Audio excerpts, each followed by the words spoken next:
Welcome student, chapter number 12 electricity. Electricity chapter के अंदर आज का जो हमारा टॉपिक है वो है हमारा यहाँ पर ओम्स लॉ। ओम्स लॉ के अंदर हम स्टेटमेंट देखेंगे। स्टेटमेंट यहाँ पर होता है current following through a conductor. जो करंट होता है उसको हम बोलते हैं आई, और जो following through a conductor such a metallic wire is directly proportional to the potential difference across its end. तो यहाँ पर मैं एक आपको मेटालिक वायर और मेटालिक वायर से मैं यहाँ पर एक बल्ब को यहाँ कनेक्ट कर दूंगा, और कनेक्ट करने पर मैं यहाँ पर एक बैटरी यहाँ पर उसको कनेक्ट करूंगा, और बैटरी और इसमें से जो मेटालिक वायर जो है उसमें से जो करंट फ्लो हो रहा है उसको मैं बोलूंगा I। और यहाँ पर जो हमने पोटेंशियल डिफरेंस है, जो वोल्टेज है, जो बैटरी है, ये 1 वोल्ट है। तो यहाँ पर क्या होगा, यहाँ पर हमने ओम्स ने बताया कि ओम्स लॉ जो है उसके अंदर यहाँ पर जो V होता है वो बढ़ने पर यहाँ पर करंट भी बढ़ जाता है। तो V is directly proportional to I। इस तरह से अगर मैं यहाँ पर 6 वोल्ट की बैटरी लूंगा तो 6 वोल्ट की बैटरी लेने पर यहाँ करंट भी बढ़ जाएगा और यहाँ पर बल्ब ग्लो करने लगेगा, करंट यहाँ पर बढ़ जाएगा। अगर मैं 6 वोल्ट की जगह 3 वोल्ट की बैटरी रखूंगा तो यहाँ पर जो करंट है वो भी कम हो जाएगा। उसका मतलब ये हुआ कि जो V होता है, पोटेंशियल डिफरेंस जो होता है वो डायरेक्टली प्रोपोर्शनल टू I। तो यहाँ पर स्टूडेंट आपको समझना है जो स्टेटमेंट है हमारा, the current flowing through a conductor, यानी कि किसी मेटालिक वायर में से जो करंट फ्लो हो रहा है वो भी पोटेंशियल डिफरेंस के डायरेक्टली प्रोपोर्शनल होता है।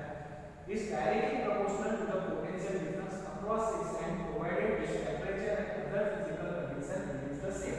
तो यहाँ पर जो मैंने एक कंडक्टर लिया है, कंडक्टर के अंदर आप देख सकते हो कि यहाँ पर जो वोल्टेज है, अगर मैंने 6 वोल्ट की बैटरी ली तो यहाँ पर करंट का फ्लो जो है वो भी बढ़ जाएगा, यानी ये बल्ब ज्यादा ग्लो करने लगेगा।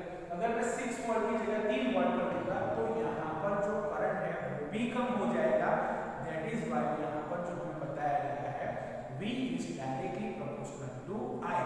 तो स्टूडेंट यहाँ पर आप समझ सकते हो करंट फॉलोइंग थ्रू कंडक्टर, यानी कि कंडक्टर में से जो करंट फ्लो हो रहा है, यहाँ से जो करंट फ्लो हो रहा है वो यहाँ पर जाके बल्ब को ग्लो करेगा। लेकिन यहाँ पर 6 वोल्ट की जगह मैं 3 वोल्ट रखूंगा तो करंट का जो फ्लो है, यहाँ पर जो करंट पास हो रहा है वो भी कम हो जाएगा। सो यहाँ पर ओम ने हमें बताया current following through a conductor such a metallic wire is directly proportional to the potential difference, यानी पोटेंशियल डिफरेंस जो है हमारा V है उसी को ही हम बोलते हैं पोटेंशियल डिफरेंस। तो स्टूडेंट यहाँ पर स्टेटमेंट को आप अच्छी तरह से इस तरह समझोगे कि जो पोटेंशियल डिफरेंस है उसको यहाँ पर बढ़ाने पर, यहाँ पर बैटरी के जो वोल्टेज है वो बढ़ाने पर यहाँ पर करंट भी जो होता है वो बढ़ जाता है। तो स्टूडेंट आपको पता होगा जो बैटरी आती है, सेल आता है, उसके ऊपर लिखा हुआ है 1.5 वोल्ट। जिस तरह से बैटरी का जितना वोल्टेज होता है उसी तरह उसमें से करंट पास होता है, लेकिन यहाँ पर वोल्टेज बढ़ाने पर करंट भी बढ़ जाता है। तो यहाँ पर आप देख सकते हो 6 वोल्ट की बैटरी है, फिर से मैंने 3 वोल्ट लिया। अगर मैं फिर से 12 वोल्ट की यहाँ पर बैटरी ले लूंगा तो करंट भी अपने आप बढ़ जाएगा। तो यहाँ पर आप देख सकते हो जो स्टेटमेंट में लिखा है, the current flowing through a conductor such a metallic wire is directly proportional to the potential difference. और पोटेंशियल डिफरेंस को ही हम बोलते हैं V is directly proportional to I। तो यहाँ पर हमने हमें बताया जो पोटेंशियल डिफरेंस होता है वो कम करने पर करंट का जो फ्लो होता है वो भी कम हो जाता है, और अगर यहाँ पर पोटेंशियल डिफरेंस यानी वोल्टेज बढ़ाने पर भी यहाँ पर वोल्टेज हम बढ़ा देंगे तो यहाँ करंट का फ्लो भी बढ़ जाएगा। तो स्टूडेंट यहाँ पर आप देख सकते हो जो करंट होता है वो यहाँ पर पोटेंशियल डिफरेंस को हम V बोलेंगे। V is directly proportional to I, यानी कि वोल्टेज को बढ़ाने पर यहाँ पर I भी बढ़ जाएगा, यानी करंट भी बढ़ जाएगा। तो स्टूडेंट इस स्टेटमेंट को अच्छी तरह से आप एक बार पढ़ लें। करंट जो होता है वो वायर में से, यानी कि मेटालिक वायर में से कंडक्ट होता है, निकलता है। So the current flowing through a conductor, यानी जो metallic such a metallic wire is directly proportional to the its potential difference across its end, यानी कि जो यहाँ पर V होता है वो डायरेक्टली प्रोपोर्शनल टू I, यानी V जो है हमारा वो है पोटेंशियल डिफरेंस, वो डायरेक्टली प्रोपोर्शनल होता है I के। वोल्टेज को बढ़ाने पर करंट भी बढ़ जाएगा, कम करने पर यहाँ पर करंट भी कम हो जाएगा। तो स्टूडेंट यहाँ पर पोटेंशियल डिफरेंस जो होता है उसको ही हम बोलते हैं V इज डायरेक्टली प्रोपोर्शनल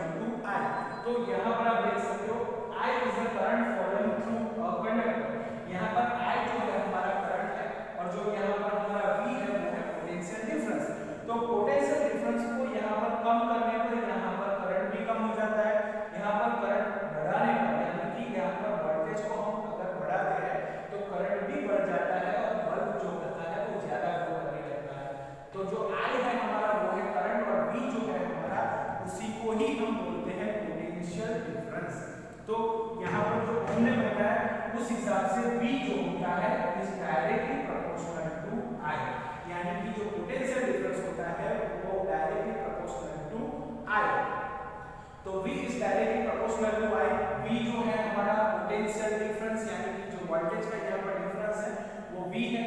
वो V बढ़ाने पर I भी बढ़ जाएगा, V कम करने पर I भी कम हो जाएगा। तो यहाँ पर वोल्टेज जो यहाँ पर पोटेंशियल डिफरेंस है उसको हम बढ़ाएंगे तो जो करंट का फ्लो है वो भी बढ़ जाएगा।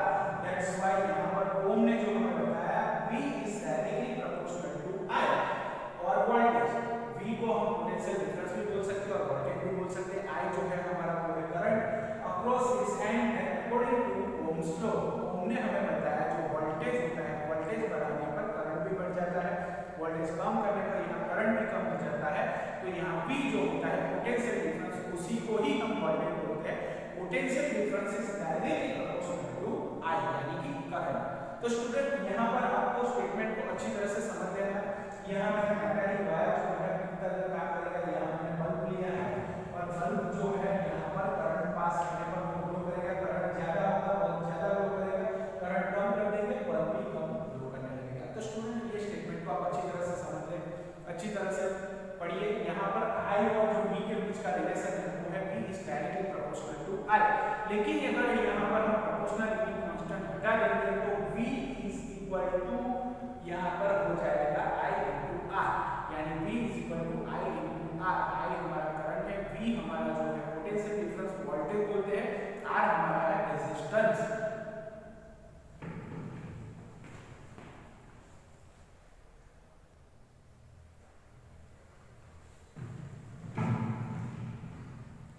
तो यहाँ पर देखा स्टूडेंट हमने कि जो V होता है इस डायरेक्टली प्रोपोर्शनल टू I। तो V को बढ़ाने पर I भी बढ़ेगा और V को कम करने पर I भी यानी कि करंट हमारा कम होगा। लेकिन यहाँ पर मैंने बोला प्रोपोर्शनलिटी कांस्टेंट अगर हम हटा देते हैं तो V इज इक्वल टू होगा I into R। I जो है वो करंट है, V हमारा पोटेंशियल डिफरेंस उसे वोल्टेज भी बुला सकते हैं। R जो है हमारा वो है रेजिस्टेंस, R जो है उसे बोलेंगे हम रेजिस्टेंस। तो V is equal to IR। R जो है वो है कांस्टेंट है, R जो है वो यहाँ पर कांस्टेंट। तो यहाँ पर प्रोपोर्शनलिटी कांस्टेंट हटाने पर हमें फार्मूला मिलेगा V is equal to I into R। और जो R होता है R को अगर हम आगे ले जाएंगे तो R is equal to V upon I। तो यहाँ पर आप देख सकते हो जो यहाँ पर पोटेंशियल डिफरेंस होता है वो डायरेक्टली प्रोपोर्शनल टू यहाँ पर करंट होता है। और R जो है हमारा R है यहाँ पर कांस्टेंट, उसको हम बोलते हैं resistance. R is the constant for given metallic wire at a given temperature and it's called resistance. तो R जो है हमारा यहाँ पर अगर मैं R की बात करूँ तो R जो है हमारा R जो है हमारा R is constant for given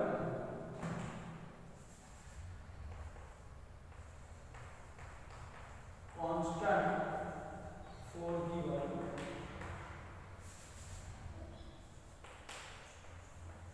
R is constant for given metallic wire, metallic wire। R is constant for given metallic wire at a given temperature, at a given temperature. और जो R है उसको हम बोलेंगे resistance at given temperature and it's R is called resistance. जो R है हमारा R is called resistance.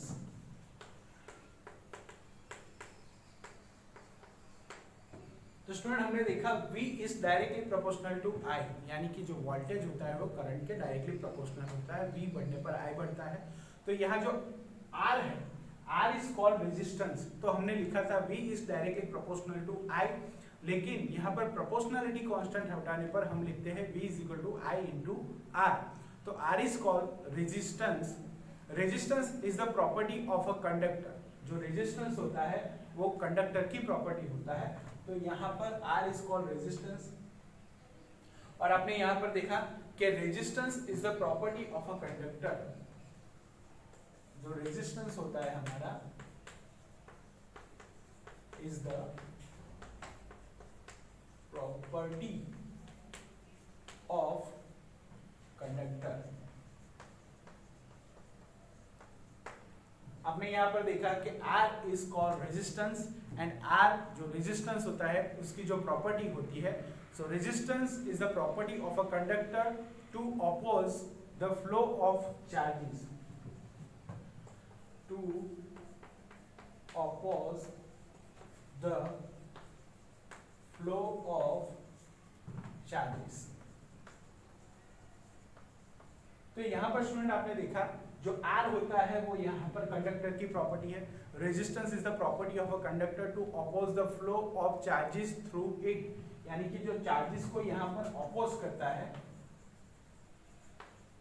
तो मैं यहां पर आपको रेजिस्टेंस के बारे में बता दूं, अगर जो गुड कंडक्टर्स होते हैं तो कंडक्टर्स के अंदर जब इलेक्ट्रिसिटी पास होती है तो आयंस मॉलिक्यूल्स उसको कोलाइड करते हैं, और कोलाइड करने पर यहाँ पर उनका जो फ्लो होता है वो कम हो जाता है, और जो फ्लो कम होता है उसी को ही हम बोलते हैं रेजिस्टेंस। रेजिस्टेंस यानी कैपिटल R, उसका जो यहाँ पर SI यूनिट है वो है ओमेगा।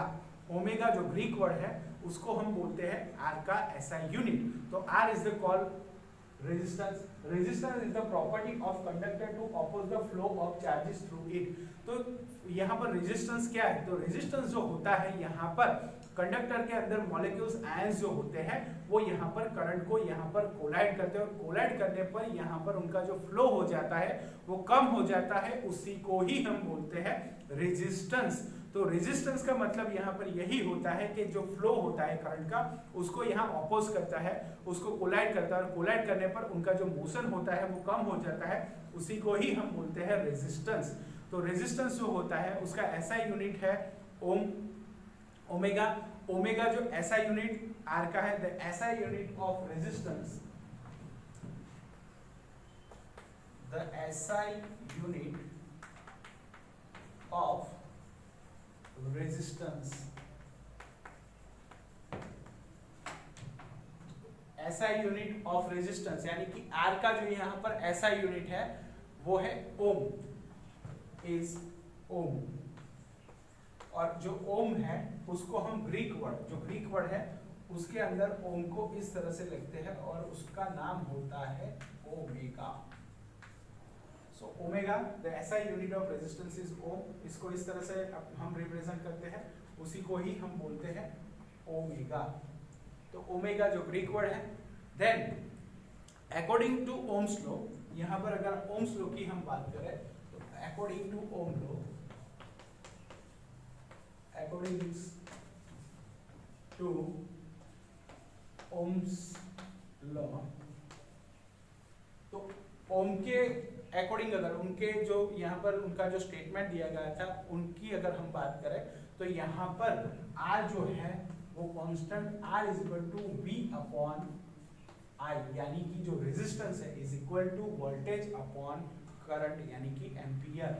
वोल्टेज करंट जो होता है उसका SI यूनिट एम्पियर होता है। तो R is equal to V upon I। अगर हम SI unit, definition of the SI unit of resistance की बात करें तो SI यूनिट ऑफ रेजिस्टेंस, अगर हम बात करें SI unit of resistance, SI unit of resistance की अगर हम बात करें तो यहाँ पर student SI unit of resistance की बात करें अगर हम यहाँ पर, तो if the potential difference across, if the potential difference across potential difference across the two ends, across the two ends, तो यहाँ पर potential difference across the two ends of a conductor is 1 volt, two ends of a conductor, तो यहाँ जो potential difference है उसकी अगर हम बात करें तो if the potential difference across the two ends of a conductor is 1 volt, कितना होगा? Is 1 volt. कितनी बात की हमने? 1 वोल्ट की बात की। 1 volt and the current through it is 1 ampere and current through is 1 ampere, यानी कि potential difference 1 volt and current जो उसके अंदर से जो पास हो रहा है वो हो रहा है 1 एम्पियर। तो यहां पर आप देख सकते हो 1 ampere, then the resistance R of the conductor is 1 ohm, then the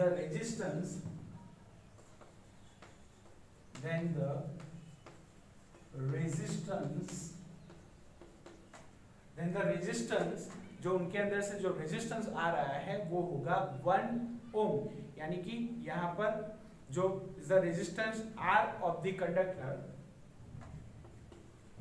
are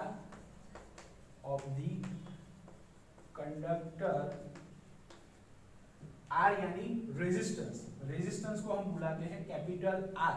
तो आर जो होता है वो होगा यहां पर होगा इज 1 ओम। रेजिस्टेंस का यहाँ पर जो ऐसा यूनिट है वो है ओम। तो यहाँ पर आप फिर से ऐसा यूनिट ऑफ रेजिस्टेंस की डेफिनेशन अगर हम लिखें तो if the potential difference across two ends of a conductor is 1 volt and current through is 1 ampere, then the resistance R of the conductor is 1 ohm. तो यहाँ पर 1 ओम इज इक्वल टू, हम इस तरह से लिख सकते हैं 1 ओम इज इक्वल टू यहाँ पर 1 volt upon 1 ampere, 1 volt upon 1 ampere. तो स्टूडेंट यहाँ पर अगर हम रेजिस्टेंस की बात करें तो यहाँ पर अगर हम रेजिस्टेंस की बात करें तो 1 ओम आपको पता है यहाँ पर 1 ohm is equal to 1 volt upon 1 ampere. तो स्टूडेंट यहाँ पर देखा हमने R इज कॉल्ड रेजिस्टेंस क्या होता है? तो रेजिस्टेंस मतलब यहाँ पर हम देख सकते हैं कि जो फ्लो ऑफ करंट होता है उसको यहाँ पर आयंस मॉलिक्यूल जो कोलाइड करते हैं, कोलाइड करने पर उनका मोशन जो होता है, उनका फ्लो ऑफ करंट होता है वो यहाँ पर कम हो जाता है और कम होने के कारण वो कोलाइड करता है और उसका जो स्पीड होता है वो कम हो जाता है। उसी को ही जो फ्लो ऑफ करंट को यहाँ पर जो अपोज करते हैं उनको ऑपोजिट डायरेक्शन में अपोज करते हैं, दैट इज कॉल्ड रेजिस्टेंस। और रेजिस्टेंस जो प्रॉपर्टी है वो कंडक्टर की होती है और conductor to oppose the flow of charges, जो चार्जेस हो रहे हैं उसको अपोज करता है, that is called resistance. Resistance का ऐसा यूनिट है ओम, और ओम को हम ग्रीक वर्ड में लिखते हैं ओमेगा, जो ग्रीक वर्ड है ओमेगा, इस तरह से हम लिखते हैं ओमेगा को। और यहाँ पर अगर हम बात करें अकॉर्डिंग टू ओम्स लॉ तो R is equal to V upon I, यानी रेजिस्टेंस R जो हमारा कांस्टेंट है is equal to voltage upon current, यानी कि V अपॉन I जो है हमारा करंट होता है। ऐसा यूनिट ऑफ रेजिस्टेंस की अगर हम बात करें तो if the potential difference across two ends of conductor is 1 volt and the current through is 1 ampere, then the resistance R of the conductor is 1 ohm. So 1 ohm is equal to 1 volt upon 1 ampere. तो यहाँ पर आपको मिलेगा 1 ohm, यानी कि constant value मिलेगा यहाँ पर।